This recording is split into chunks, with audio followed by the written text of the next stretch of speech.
take two. I tried to flip the camera, it didn't work. So there we have the chuck roast. It was $10 and something. It worked out to $2.24, and the hamburger meat was over $8. So it's about a $5 saving. So you can buy your chuck roast and grind it yourself, save $5. If you're doing, 30 pounds of hamburger meat a month to feed your family, that'll save you $150.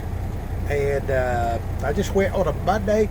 There was a lot of stuff marked down to prices I would not buy a while back.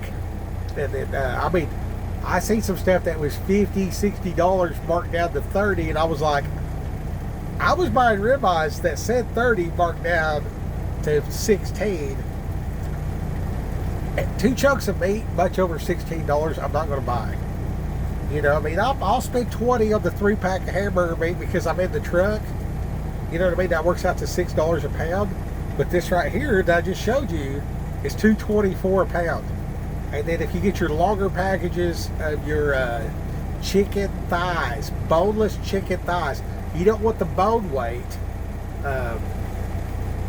You can get the leg quarters if you want to get your bone broth that away or whatever. But I just get the boneless thighs in the big pack. One big pack will fill this pot up, your Dutch oven. Okay, so if you got your chicken thighs here, your roast here, I ground it myself burger here, and you do all this, Friday after work or on a Sunday, whatever. It's getting cold out, so you can warm the house up type of deal. And then I do these big bowls right here. So this is a Dixie or whatever like that. And notice the top one's a little dirty. I always take them off the bottom, and then you don't have to worry about that top. The top one's the lid. So if I'm driving around going in and doing, and then I can I put the meat in there, and I put that inside a 1-gallon Ziploc. It fits perfectly, and that's a substantial amount of meat. Like, that'll feed a family. That's enough meat for a family.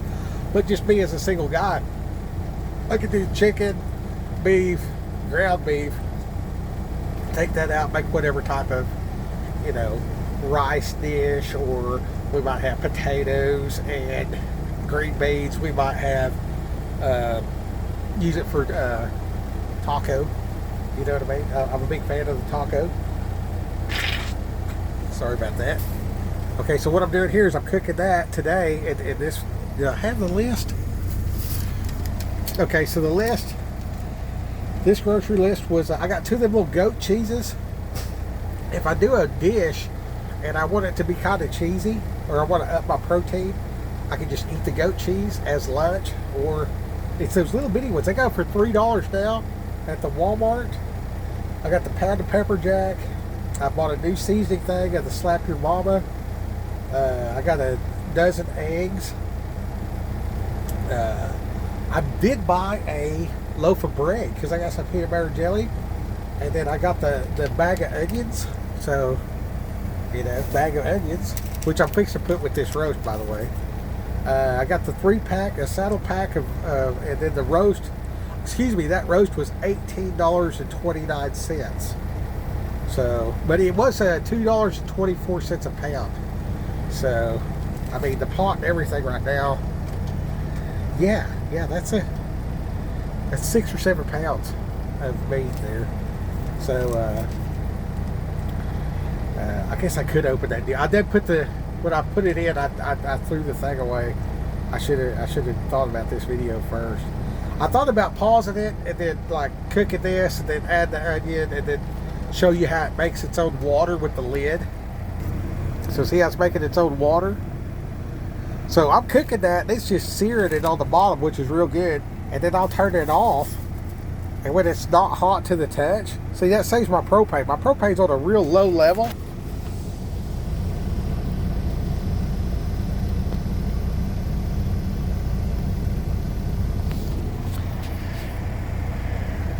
Then I'll cut up these onions. When I cut my onion, that's what I do. I cut the end off, and then I will split it right down the middle, and then peel that outside off. I can go a little bit thinner, like that one there's a small onion, so I might cut that 4 times, and then just throw it in there. Or and then on other, for instances, I'll cut it that way since I'm just cutting it in my hand. I don't have a table, so I just cut that right there in my hand, throw it in the bottom of the pot sometimes, and then I'll use the spatula to poke it, and then while it's crisp, while the onion's crisp, the spatula will actually cut it up. So this bag of onions here, which I don't want to take it out because it gets leavings everywhere. That's another pro tip. Leave the onion in the bag and just get out one at a time. So I got that, I put a slash in that, and there's a hole in there where I can get out one onion at a time, see? So I can get one onion at a time, but you see all that little fluffy stuff? We don't like cleaning. So we're gonna leave that in the bag. So I'll pull them out one at a time, and then I'll go straight to the trash can with the other. And then this has a little bit of that crusty stuff. So immediately after I cut it, end to end, split it, peel it, throw that in, slice it, toss it in the, rolled up, throw it in the pan. Repeat for all the onions. Now this trash bag goes in the trash can. So now there's 2 bags, and that stuff that'll make you cry sandwiched in the middle. So that keeps your cab of your vehicle from filling with tear gas. Anyway, maybe I need to figure a way to save that. Anyways, so I'm going to do this meat, and then it's about ready now for me to cut the fire. So it's been on low flame probably 5 minutes. This is the second take. So we're right at about 12-13 minutes now. I just turned the fire off. Okay, this is my 34-hour restart, so I got time and everything like that. And so I'll do this, and then I'm gonna flip it over and let's see some goodness. Here's one of the things I do. I'll go like this. And see, I'm dripping that water right there in the middle. And that helps saturate my saltiness. And that's kind of soaking. You know what I mean? And sometimes I'll take a fork and stab that right there. At about this phase, you can just stab it a lot. You know what I mean? And just take the time to, take your fork. If you got more than 3 forks, it gets to where you start having trouble keeping them clean. So I like to see how it's a little crusted. Now, I leave my stuff a little crusty. Like I made ramen noodles and a can of chicken last night. I did not wash that. I put it right over there in the pot, put it right back on the fire.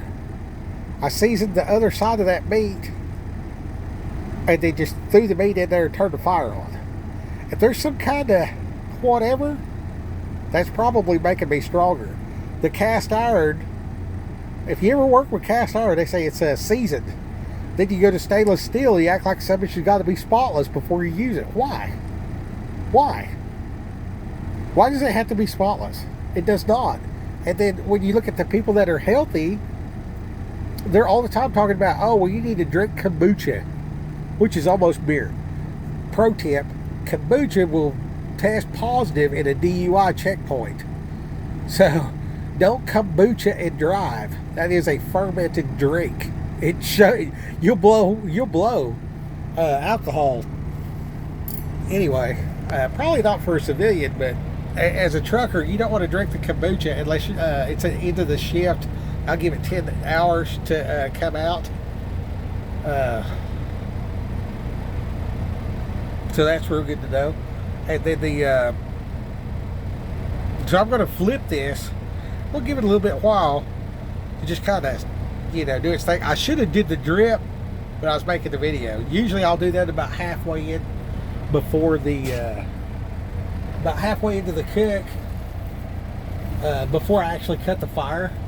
So it's actually holding stuff. And then sorry, I'm zipping up my deal here. I'm notorious for leaving that thing open.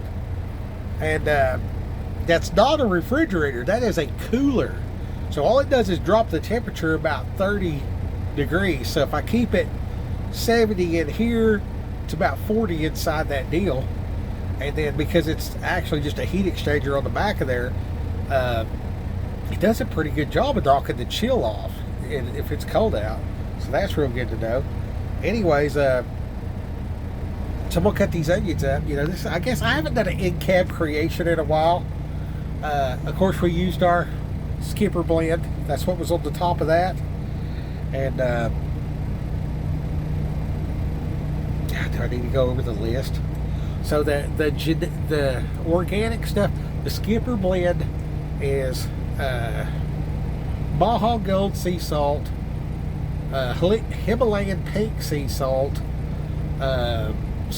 from the France, and Mediterranean sea salt, and then Morton's iodized salt. Okay, and then I added to that a jar, those little jars about like that, one of organic turmeric, cumin, ginger, garlic, paprika, and a can of Slap Your Mama, and then some cayenne, but not much, but some cayenne, and then that might be it.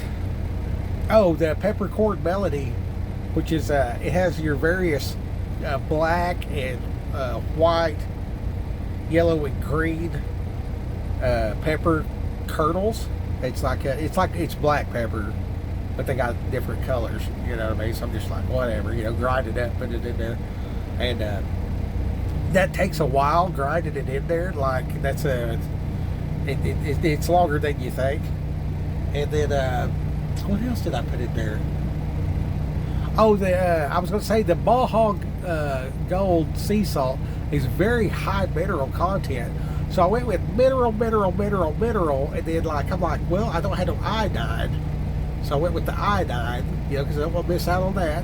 And then the Baja Gold seems kind of like wet sand, like he's going to make a sandcastle or something. So the lighter fluffy stuff seems to rise to the top. So you want to take your big can, like I use this big can right here for it.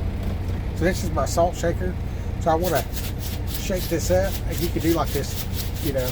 I don't know if you can hear that or not, but this is what it looks like.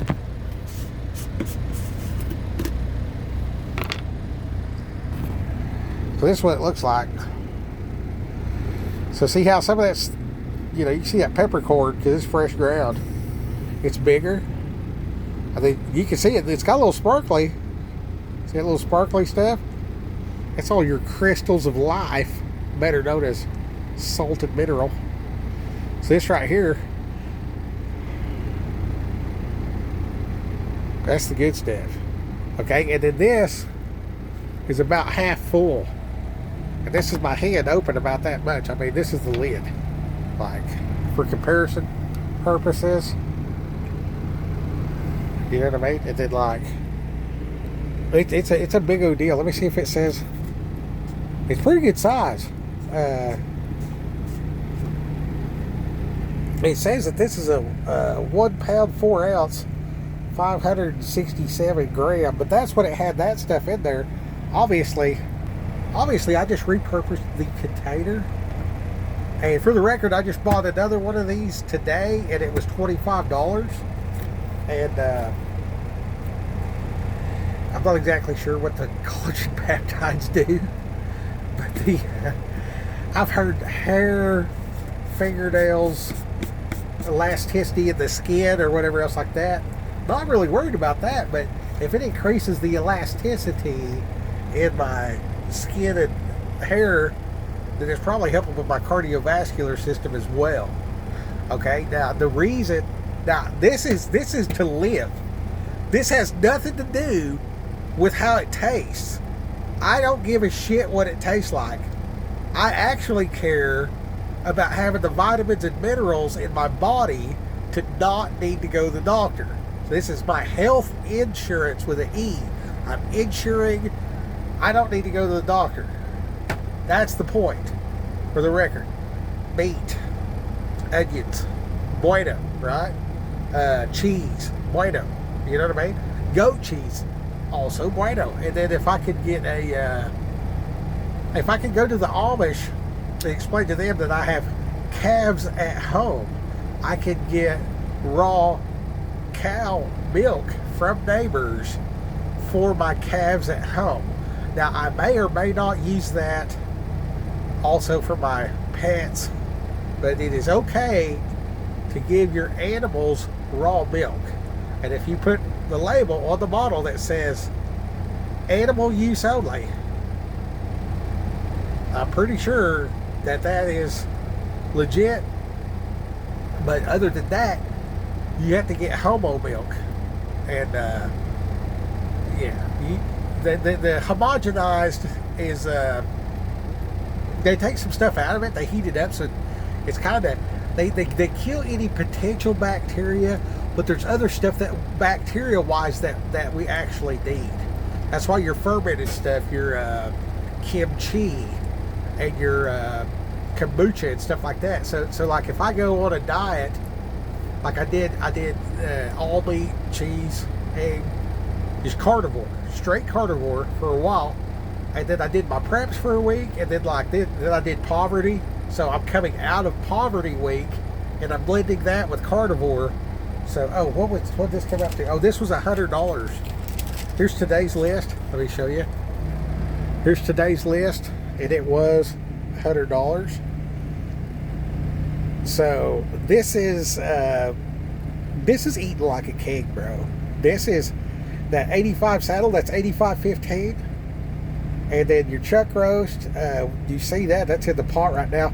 The collagen, that's $25. That lasts me, a spoonful a day in my coffee. I'm going to say 4 to 6 months. I have a smaller one. It's about a quarter of that size that I keep right there by my coffee makings. And so it's good to have the big one just to refill off of, and then further use after the fact. That slap your mama, I mean, it was $3. Now it's coming up as $5.50. And then the organic eggs. Okay, so here's the deal. We're all broke. I get it. Splurge on your eggs, man. Splurge on the eggs. If you are... I am what they ate. So my onions are organic, okay? I'm going to pay the price for the organic. The hamburger meat, it says that it is grass-fed, grass-finished. And I'm going to say allegedly because I don't know how it's cheaper than the regular meat, other than they made a bunch of it and they just haven't upped the price of it yet. And the three together, you're getting like the wholesale deal, wholesale action. And I should probably show you those because you can actually cut those into individuals fairly easy, like ridiculously easy. You just like cut the package and but they seal up super good, so you don't have this much worry of cross-contamination. So like if you put that in your refrigerator, that's cool. If you put it in the freezer, it'll freeze, and then when you're thawing it out before you use it, whatever like that, probably still want to put it in a bowl in the refrigerator, don't get me wrong, but I've had that stuff in the cooler for a week and no leakage, no seepage. But that's not freeze and thaw.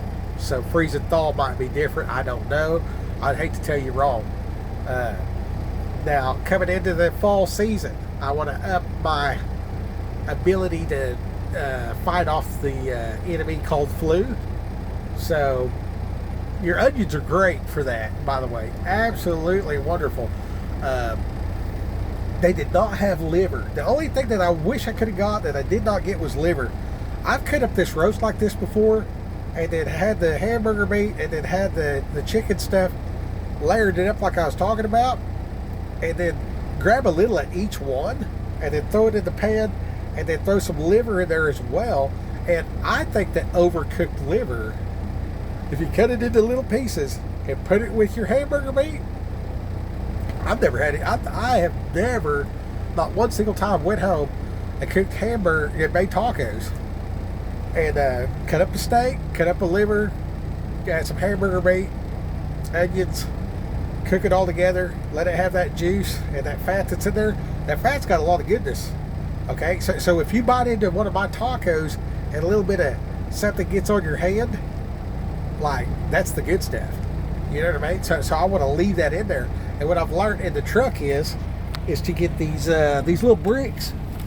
This is a brick of your Yaz meat. I prefer this because this bread cooks easy. Okay, I've tried others and not had the same luck that I've had with this. As far as I put this in the pan, I put water in there, and I'll add water to after I've cooked my meat, and then I cook my meat, take the meat out, stuff left in there. So my leftover seasonings, the fats, and all the goodness and stuff like that. I've learned from the carnivore stuff that you want the fats. You know, you want to grease the carcass. You know, a little preventive maintenance, a little grease and oil, right? So I leave that in there, and then with your carbs are going to say trigger insulin, save the fat, or whatever. You see what I'm saying? So if I have super nutrition built into my carnivore-like cook, and then I put my rice in there, and the oil that I'm using to keep the rice from sticking is coming out of the cow's fat.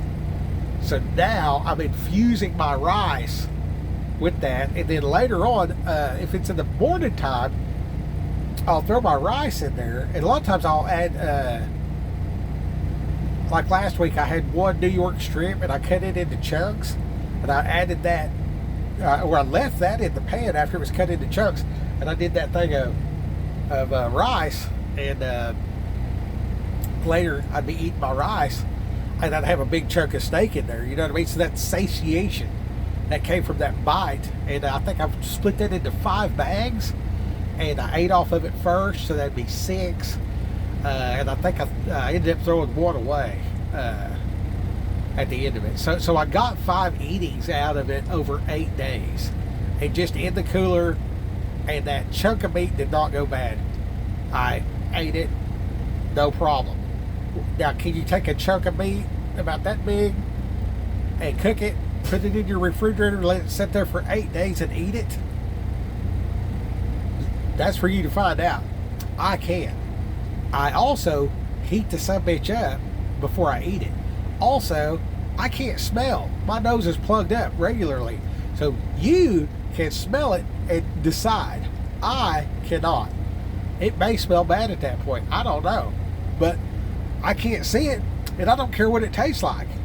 So, you know, and it actually, when I feed people stuff, they actually like the way this stuff, the Skipper blend of nutrients is actually pretty good, according to my friends and family that eat.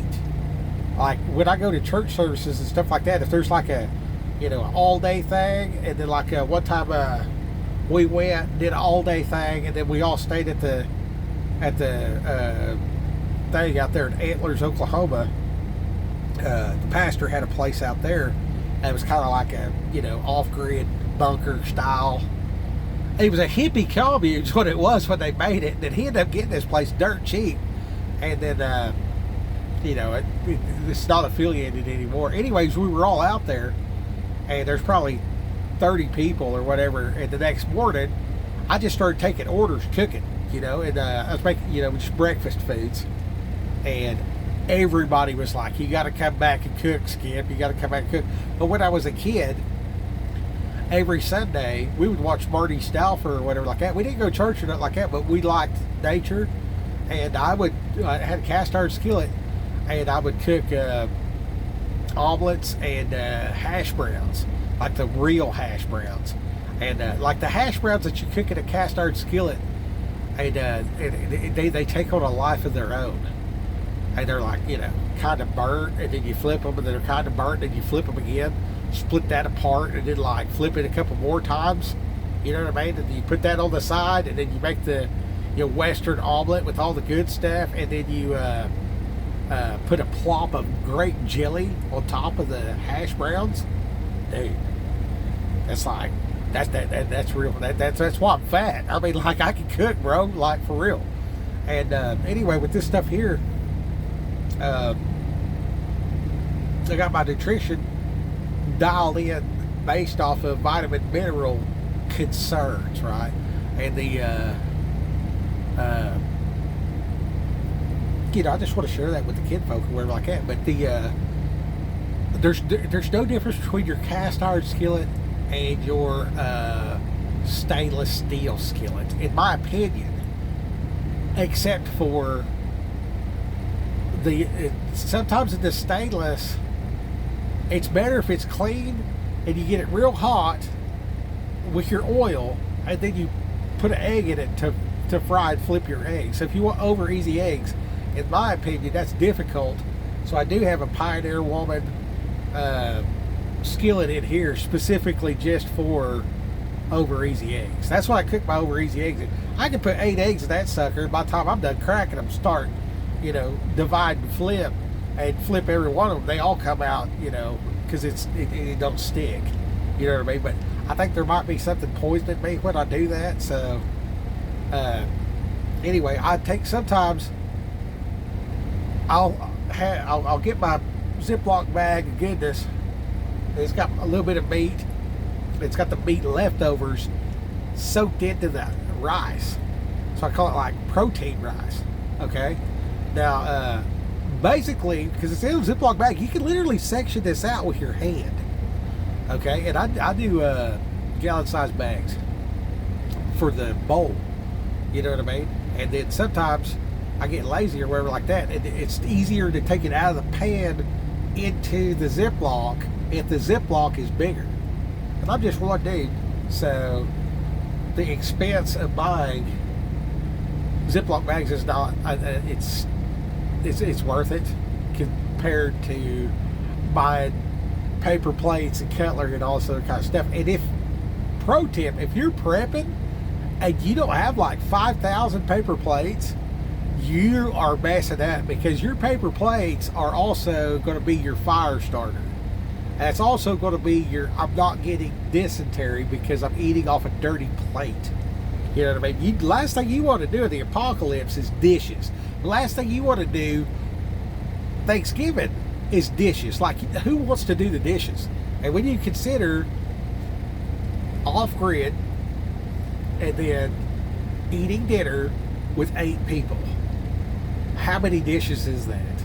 How many freaking dishes is that?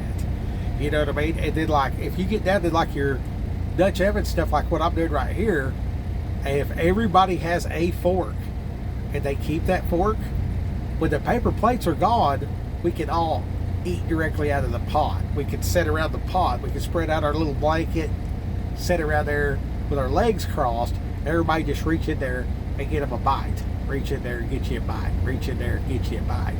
And then now everybody's sitting around the crock pot and you're having dinner, and when you start eating, that's how much is in the pot. When the pot's empty, you're done. Get however much you think you need while you're sitting there.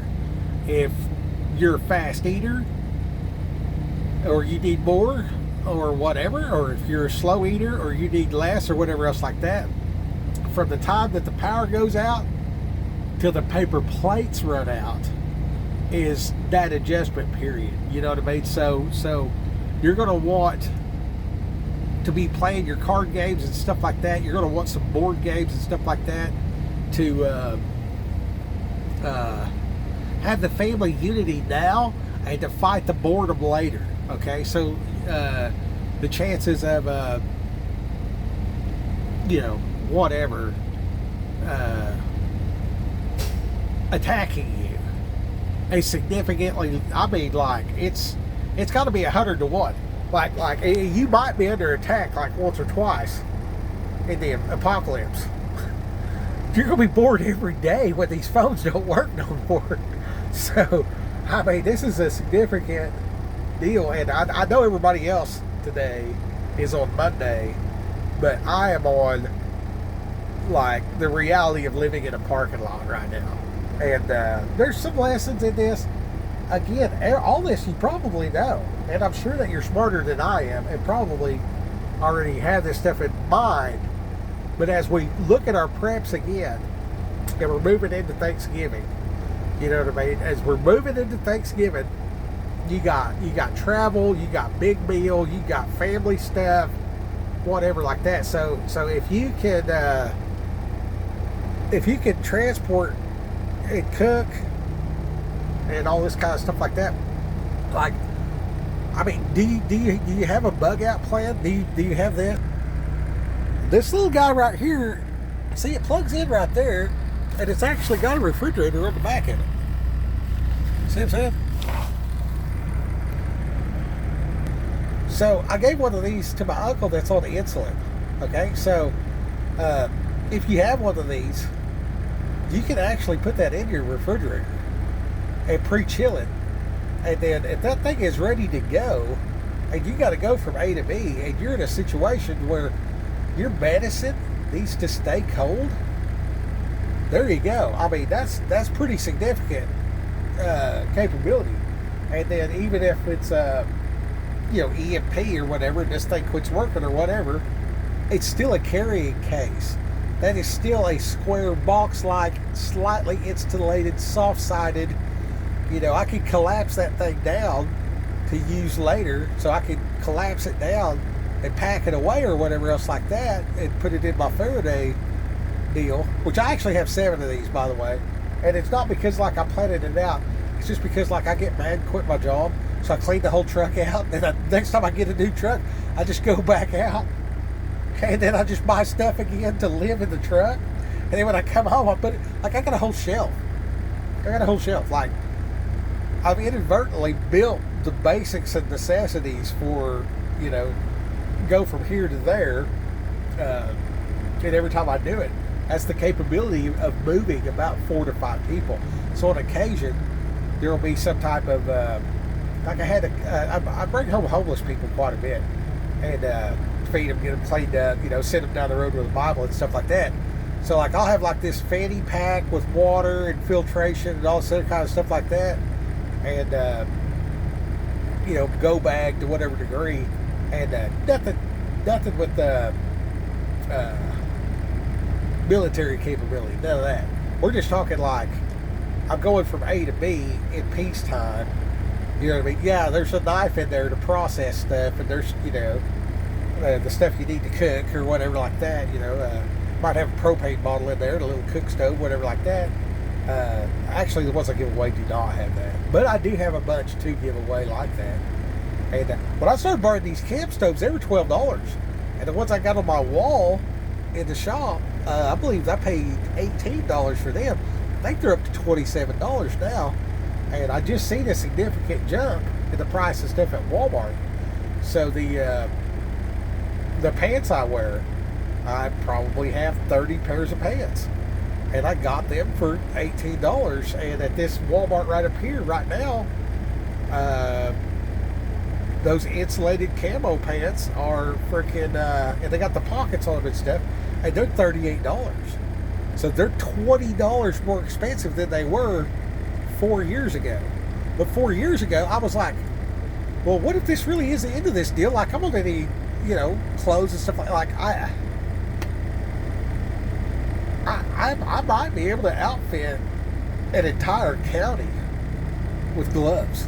You know what I mean? Like, I told somebody one time, I said, if the apocalypse don't hurry up, like, if I have a garage sale, it's going to look like a mercantile went out of business. And some of the places I go, you can buy stuff in bulk. The internet kind of screwed that up. But back in the day, you could be down on the border, out on the street, you know what I mean? And you could buy pallets of stuff, go from there to up yonder. But the internet ruined everything. You can't wholesale buy and resell anymore. Used to, you could. very sad, very, very sad. Amazon, like, if anything really, really messed up America, it was Amazon. You know what I mean? Like, you people out there that are using Amazon, you need to knock that off. For one, the capabilities is you're not getting reps and cents going to the store. You don't even know what it takes to go to the store anymore because you're buying stuff and then it's like, oh, well, it's cheap, this and that or whatever. It's not cheaper because that local mercantile that was selling you that stuff went out of business. So now, you know, you look at now versus the year 2000, and you go off into the not a big city and there's half the stores there used to be. So, you know, you save $10 on your item, which most of them turned out to be junk, wasn't even as advertised. You didn't get to see it before you bought it, and the guy that was buying pallets of this stuff, bringing it to your local mercantile, is now out of business. So that family is not working anymore because you needed to save $5 on your stuff. So we need to repent from Amazon. I'm just going to say it straight. Like, if you're buying stuff off of Amazon, I mean, and I just went to Walmart. Don't get me wrong. Hey, I literally just showed you I spent $100 at Walmart, right? That's China Mart or whatever. But I walked over there and got it from where I'm at. You know what I mean? And what is that? What's on the back of my head? Get a little horny back here. A little horde. What is this? What is this? What is that? Let me put this hat back on. Okay, and let me show you this. Okay, if you held on this long, it was worth your wait. What do we have here? What do we have? What is this? It is brand new glasses. And it's my prescription. And it's plastic lenses. Will they scratch? Probably. Will they break and turn into shards of my eyeballs? No, they will not. What do we have here? What's this? Well, they were mad because I made them give me a case. I said, I need a hard case. What do we have here? We have glasses. Look at these. Do they seem thicker? Oh, maybe they are. Maybe they are. Okay, so you guys got your optics on your guns. Cool. Glad you got them. I like iron sights. Okay. Now I don't ever hardly get to use anything because I have to use primitive arms because I'm a felon. So, due to that fact, primitive arms. Okay. Now, due to the fact of a flintlock musket, if you have that capability, you can dig what you need out of the ground. So, like, you know, how George Washington are you? What is this? What is this thing? How George Washington are you? Like, can you walk out into the woods and dig up what you need to, you know, send projectiles downrange? Do you have a musket? Like, what is your primitive arms? Like, can you produce a 9-shot 45 ball revolver and fan fire this son of a bitch and put all 9 rounds on target? Can you do that? Can you fan fire 9 rounds, pull 9 rounds, 50 yards, clink every target? Can you do that as a felon in Oklahoma with a black powder pistol? You can, with enough time and practice. My dad can. I cannot. I don't have the time and practice, but my dad can. And he had a stroke. So he's barely able to walk. So how's he fan firing this thing? He's moving the gun and still hitting the target. He's moving the gun, still hitting the target. He is fan firing single-handedly using a crippled hand to move the gun and still hit the target. Where you at? Where's your training? Where's your training? Where you at? Where you at? Where you at? Can a 72-year-old, 140-pound trucker take you out? I'm telling you right now, you go sit over there, you talk to my dad for a while, and you say, hey, let's go outside, and you see the length of time it takes him to get out of that chair and get out there and get to his pickup. And you start looking around and you see this junk laying around in this man's yard. You will have the assumption that you could just do whatever and take whatever you want and everything else like that. And I would put that man against freaking 15 on his property. I told the guy this here a while back. He was talking about the cartels and everything else like that. It's a fun little story. And I said, look, bro, I said, at the farm or at Ticker-Two, did you pick 5 dudes? Pick 5 of your carteliest tails and get you some. Get you some. I'll bet on Dad confidently, like confidently. I would, yeah, and like just let him be asleep. You know what I mean? I'm talking. This guy, you know, he takes a nap every day. He's 72 years old, and he will murk your ass. I guarantee you.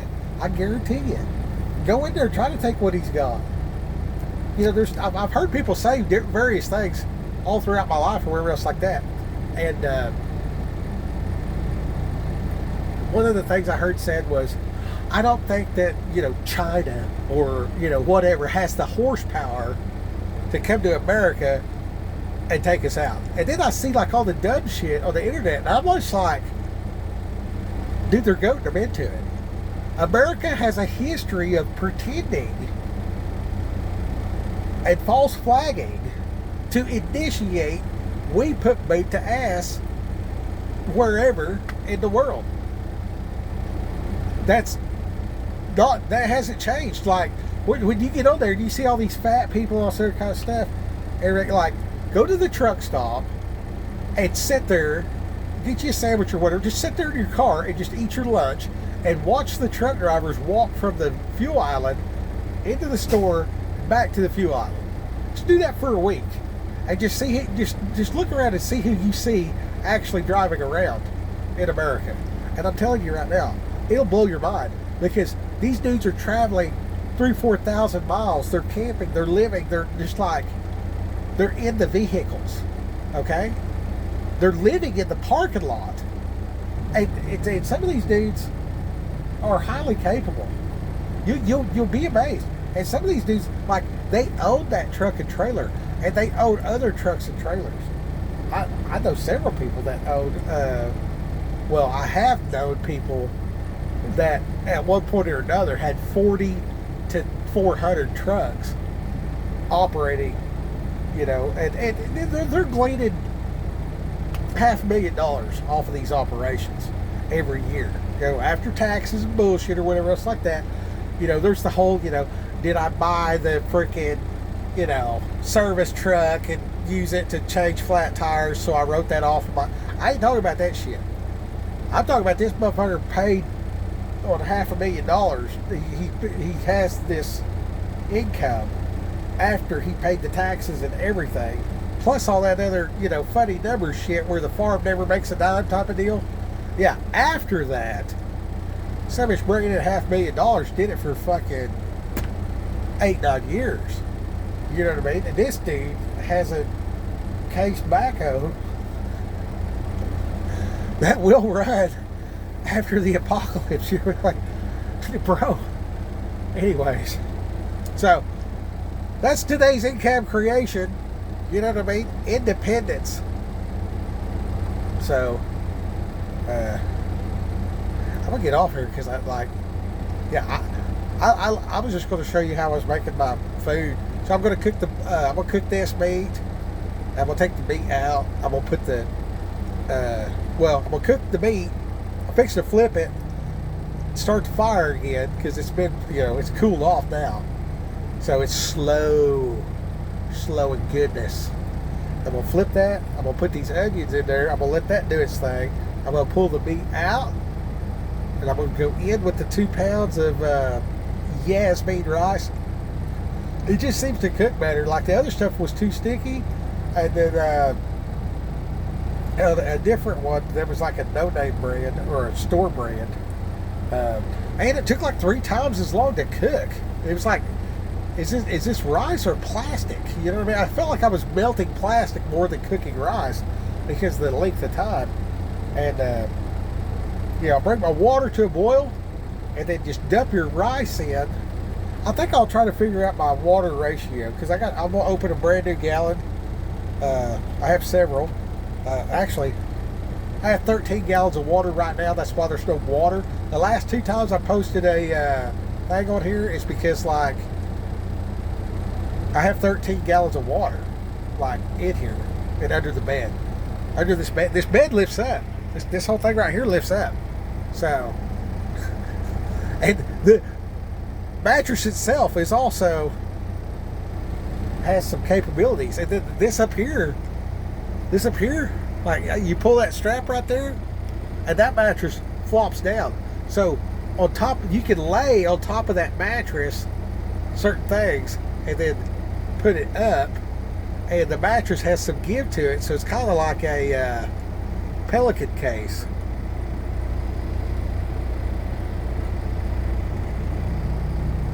And all of this has been x-rayed. There's a video. All of this has been x-rayed and good to go. You know what I'm saying? Nothing said.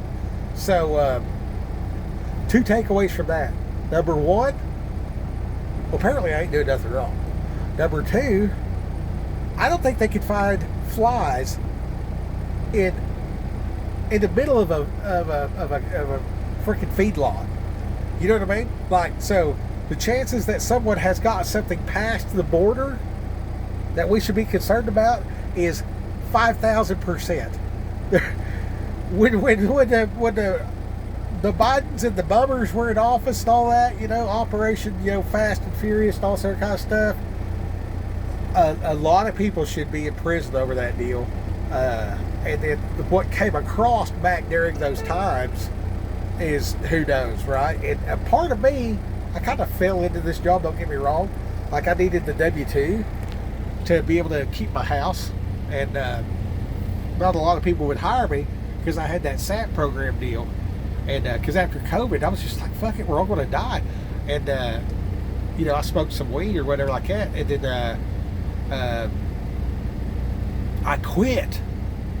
And then apparently Thanksgiving, somebody brought some weed brownies. So pro tip, don't visit your family in Oklahoma and then take a drug test because you don't know what the sons of bitches put in the brownies. Still mad about that one. Anyway, but God had a plan, so I had to suffer with can't get a regular job. So I get a job with somebody that put me on, but they were 1099. And then I found this company that was a second chance company that would do W-2. And I needed the W-2 to get the mortgage to keep Unit T. So God put me in this place, in this position. You know what I mean? Like my own bullshittery has cornered me. And then in my suffering, what the enemy meant for evil, God meant for good. And that's how I've been able to establish and make these YouTube videos. And they actually go way back. But a lot of them got took down. Like at one point, about 2, maybe 3 years ago, they hit me and took like 300 videos down.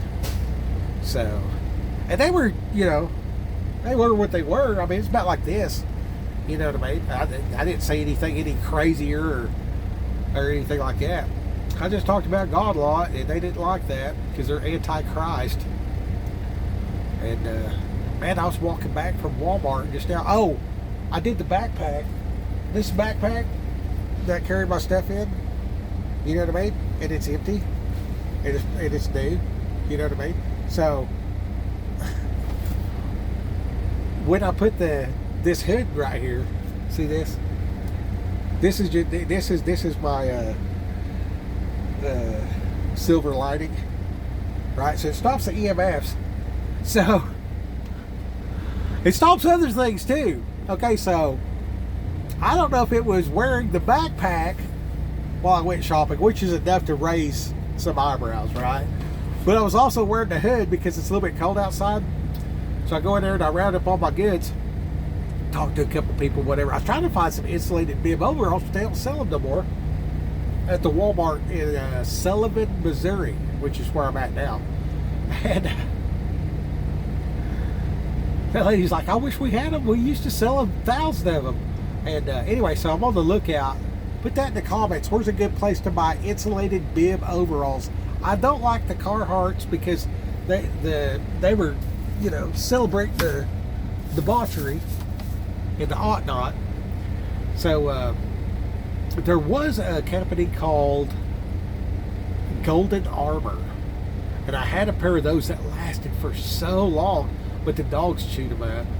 And then I got another pair, but they're at the house. I need a pair in the truck because I'm not a coverall kind of guy, which I do have a thin coveralls for PMs and maintenance on the truck. But they're all greasy. But then I got the FRCs, and then I got now what I need to get I need to have on board is the winter gear. So like I said, I clean the truck out and I leave that stuff at home, and then when I come back out, so it's not just what I'm doing living in the parking lot, it's also seasonal, and then it's also site specific, which is 48 states.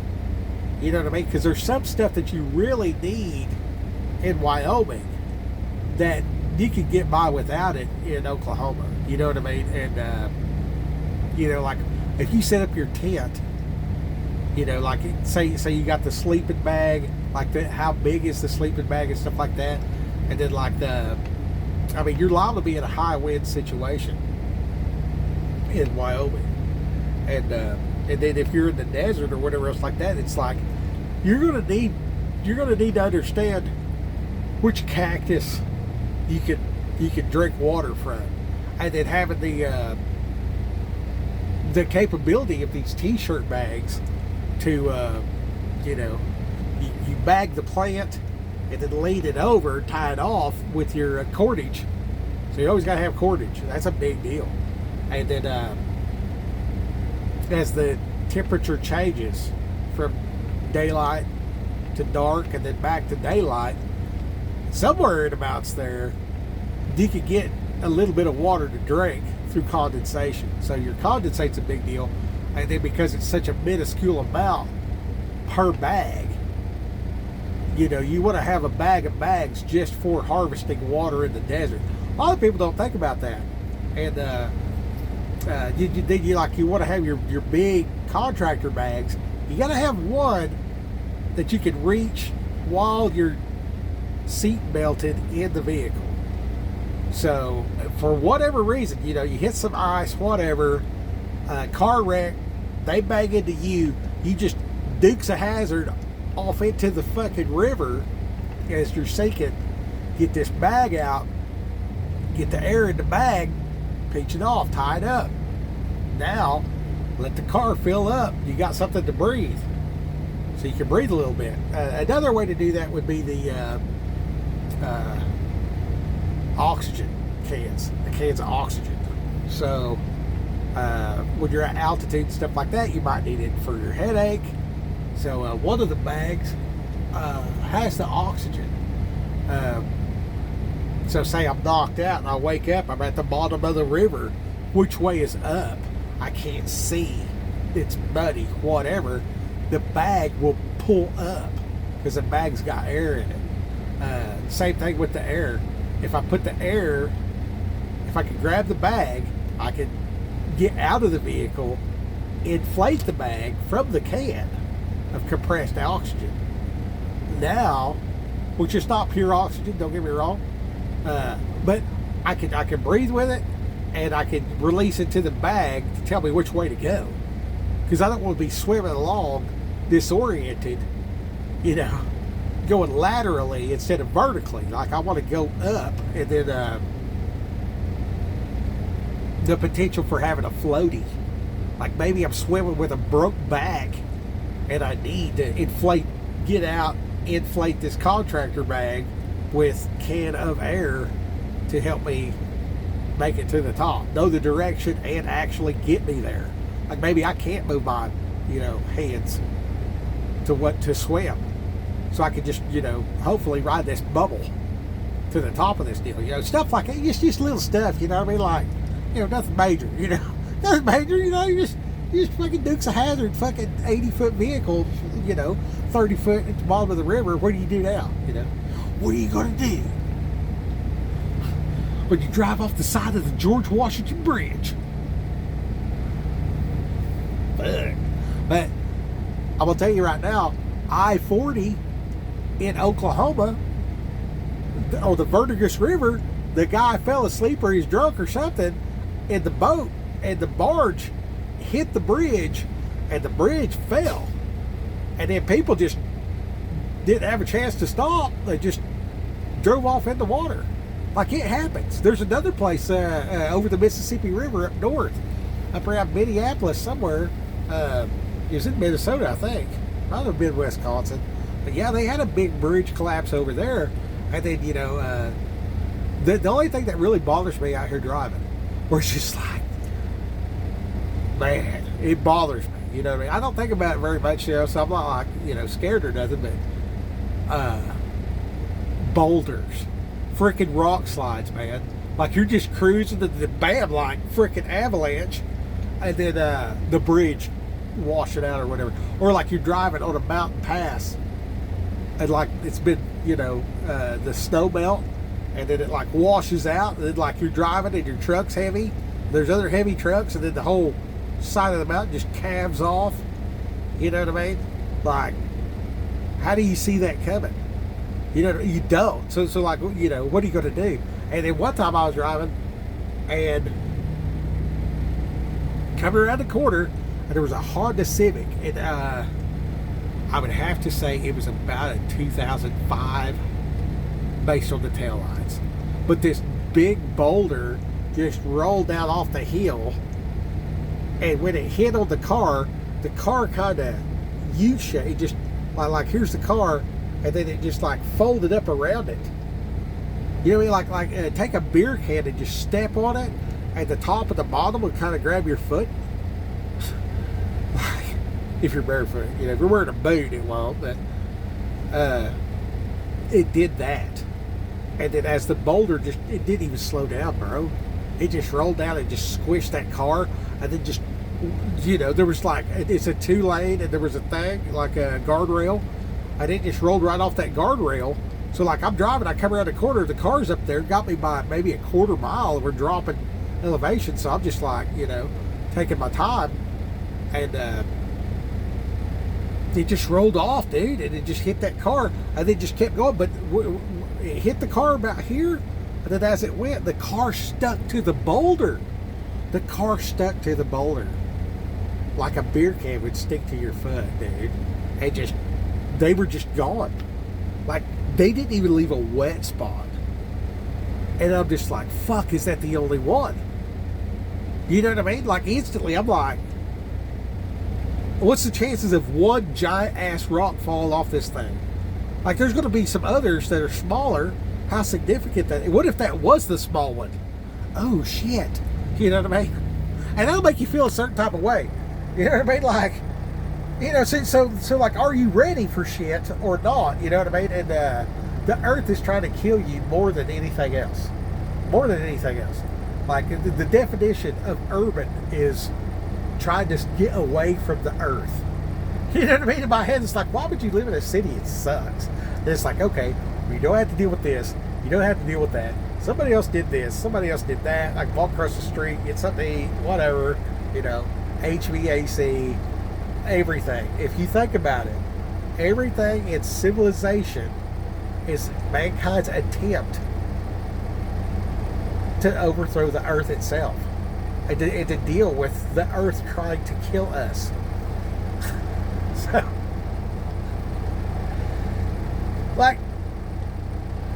If you own a refrigerator, you're a prepper. You're preparing to have something to eat tomorrow.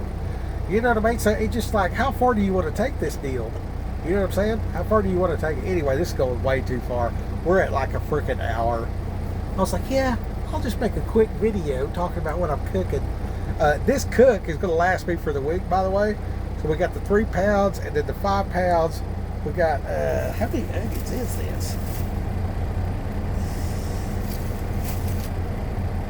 Net weight, 3 pounds. 3 pounds. So I've got about $1 a pound for these organic onions. I fixed to do my water. I got filter that gallon and then do my limes. So I'm going to do a gallon of lime water. I'm going to make sure to drink that. I'm doing the 8 ounces of that per day. The pinch of salt with the lime. I've made a video on this before that. And the, filtering the filtered water to get the plastic out. Also, it exposes it to the air for the chlorine to evaporate.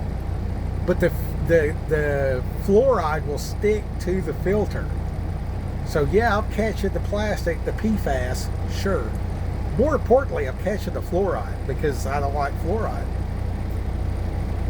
So, hey, that was a good one. I was trying to make my teeth look bad.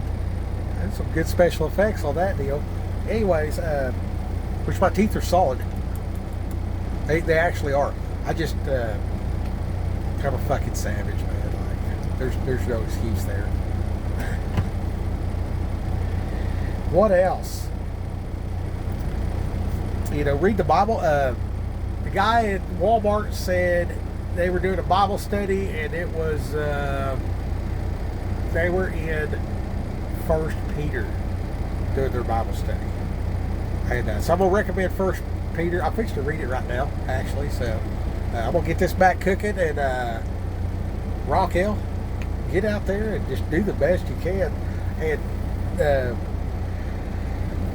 look at what's probable for the earth trying to kill you in the near future. I'm going to go with winter. Do you have a wood stove? Do you have like 5 rick of wood outside? Like, go buy a rick of wood. Why not? You know what I mean? Don't get the seasoned wood. Just get fresh. It's cheaper. You're probably not going to need it. So next year it'll be seasoned, right? So find some firewood that I think Marketplace, you could find somebody actually cutting firewood, and then you could say, hey, bring me the little round sticks that you don't put with your good split wood or whatever. I want the cold shit. I want the stuff that's, the little small round stuff, or the it's a little too short for the fancy folk or whatever else like that. Like, bring me a whole truckload of that, and I'll pay you for 2 rig. And just, make this a sweetheart kind of deal. And, yeah, you'll find your guy. When you find that guy that'll give you that type of deal, that's the guy you talk to when the cell phones are not around. He's got a truck, he's got a chainsaw, and he's working. Those are solid indicators. So if he shows up and that's not your guy, if he's trying to bite his own ear. A guy told me one time, he was about to get jumped. He said, he said, I just started growling and trying to bite my left ear, and they just left me alone. They thought that's crazy. You know what I mean? Like, it's a strategy. I mean, you got to be prepared. You know what I mean? Like, and then, anyway, so if a guy showed up and he's squared away, and he's driving a 90s Ford or Chevy, that's your guy. That's your guy. You know what I'm saying? Like you'll know. The Holy Spirit will show you. And you would do the same thing for your handyman service type of deal. So if you'll find your guy that can come over and do a little plumbing, you might look for a guy that can hang a ceiling fan. You might look for a guy that can roof a house type of thing. And these are significant people to know. And if you find them the right way, organically, And like, who don't need a contractor that's not a thief? You know what I mean? And as we go away from the beast system, and we will not be able to buy or sell without taking the mark of the beast. These are going to be the guys that are not going to take the mark of the beast, and they will, barter trades and skills for eggs and milk. So, you want to make that connection in your local vicinity, preferably walking distance. You know what I mean? If you have a farm or whatever else like that, you know what I mean? Consider a donkey. I mean, they are pretty good for security, surprisingly enough. They will bite the shit out of something. Some of them are mean, like significantly mean. And the other thing is the golden goose. Do not forget the story of the golden goose.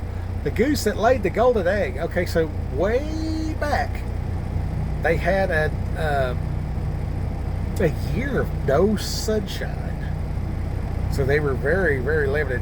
So like if you got your ducks, your chickens, your quail, they compete with your kids for grains. Because you got to feed them, right? You don't have to feed geese. The geese will feed themselves. They're actually a true herbivore. So they can live on grass. So the same way you're feeding your horse through the winter, your geese can live off of that as well. And then the story was they laid the golden egg. That's because a goose egg's pretty good size, right? And then like after you've eat all the chickens and it's bad, and bad goes to worse, and this was supposed to be over with, it was 2 days to flatten the curve, and you've been locked down for 6 months. Well, a year after everybody's kung fu fighting, if you still have a small contingent of geese, you will also have golden eggs. Your geese eggs will be worth gold. Literally. That's the parable of the goose that laid the golden egg. So do not sleep on this one. Geese, geese, geese. Geese. Why are you geese? Because golden eggs, motherfucker. Because golden eggs. All right, rock out. Go get them.